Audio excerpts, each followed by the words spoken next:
Yo, what's up? I'm Be Real. I'm Bobo. I'm Sen Dog. We're Cypress Hill, and you're watching UniScreen.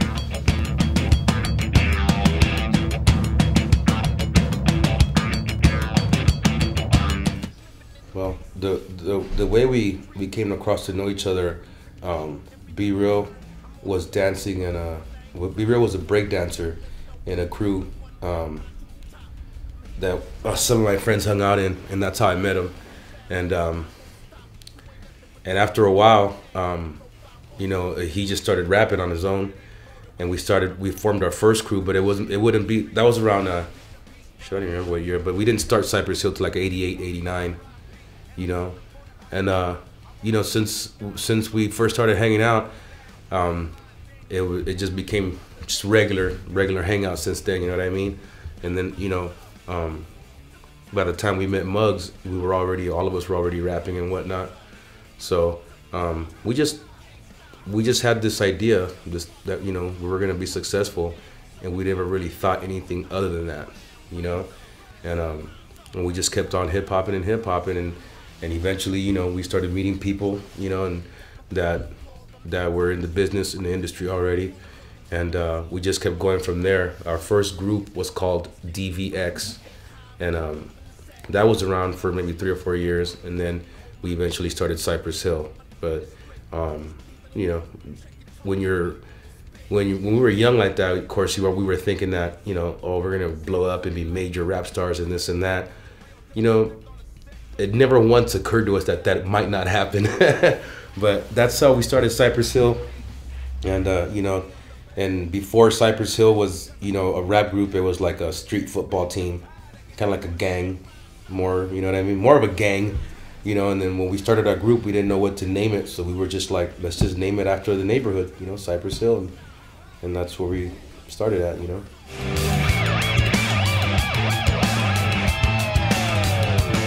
I go psycho. You know what? Yeah, I mean, at first, you know, on our first couple of records, you know, it was all gung-ho Cypress, but then we started seeing the effects of Cypress Hill in the audience, you know, and when they asked us to record on the Judgment Night soundtrack with Sonic Youth and Pearl Jam. You know, the song with Pearl Jam, that just opened me up to a whole other, like, oh wow, you know, I really liked how I sound on that track, you know. And you know, from then on, we just, like, whatever came down the line that we thought could be, you know, an interesting collaboration or a powerful collaboration, you know, we tried it. We have never shied away from it, you know. We believe that all the chances and all the risks that we've taken through our career has helped, you know, keep our longevity, you know.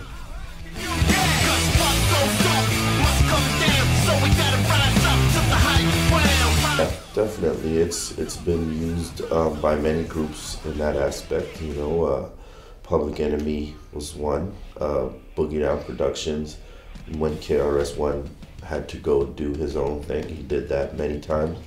Rage Against the Machine, System of a Down. I mean, there's a lot of bands, and you go as far back as Bob Dylan and stuff like that. You know, there was many groups, you know, trying to put a message across, and sometimes they weren't meaning to be political, but it ended up being that way, and it's very much that way now. And these days, you know, people either want to convey some political beliefs that they have, or they want to just tell you what's on their mind, the way they believe things should be or whatever. So yeah, it's definitely a vehicle to be able to express your opinion or your feelings about something. And you know, there's a lot of people that have those same thoughts and those same feelings, and that makes it easier for you to attach to that album, to find something that you relate to. But then there's people that don't want politics in their music. They just want music to take them away from the politics and the serious nature of the things going on around the world. So you have to have a balance. You know, people that are just making music to make people feel better, or to make them, you know, to take away from whatever shit that's going on in their head. And then there's other people that want to provoke that thought and to make you realize what's going on. You know, but the problem is that you have always two different agendas when you deal with politics. There's people that are telling you the things that are fucked up and like the things that we should fix. And there's the people who disagree with them, who are constantly, you know, trying to devalue what these other people are trying to convey, you know, and it's that's the part that sucks when you have a political message, is that you're always going to be under fire.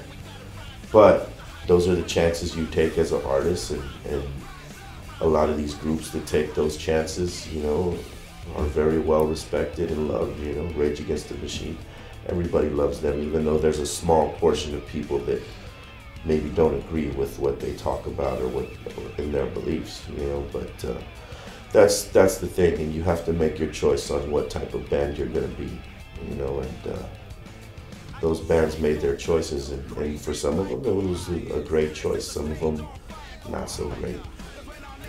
There's so much smoke it makes the whole city rise. As the visor, plan to get the whole world lifted.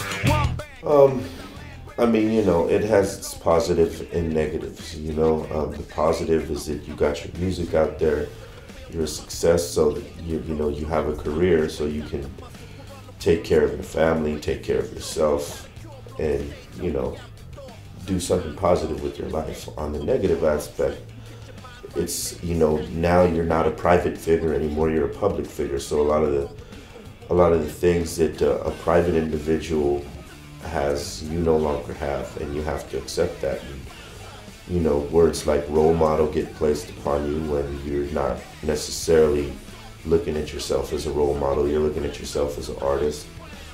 And then the criticisms that you face on some of the decisions you make creatively and artistically, and maybe some of the concepts of the songs. You know, if you do want to speak on a political, you know, of a political nature in one of your songs, now, you know, you have the whole world that's, you know, got you under the microscope, whereas before you were just under the radar.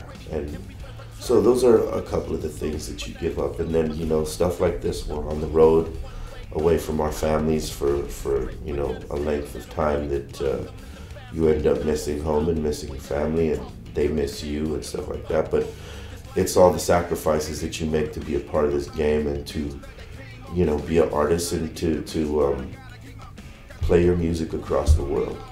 And we gladly take that risk and those chances and those sacrifices, because we believe in what we do, we believe in ourselves, and we believe in our music. So, you know, it's not all what it seems to be from the outside, like people think. It's glamorous all the time, and, you know, artists have no problems, and they're rich, they live in these mansions, and it's very much not like that. There's a lot of misconception in what it is, but we still do it because we love it, and we have a passion for making music. So, you know, we gladly will take all those things, regardless of how, you know, exhausting it might be, how, you know, the criticisms you might get. You know, you just take it and you run with it. As high as it gets. Somebody like the hell kept it real till we stepped on. Probably not. I think it was in, like, our first real showcase at Cypress Hill was in New York at SOB's. Sony had flown us down there to break us. We were a West Coast group, but they signed us and they wanted to break us on the East Coast first. So our first real show as Cypress Hill after our name change, everything was, at SOB's in New York City. It was a great show. Great show. We were very green still, but it was a good show. Turn the tide.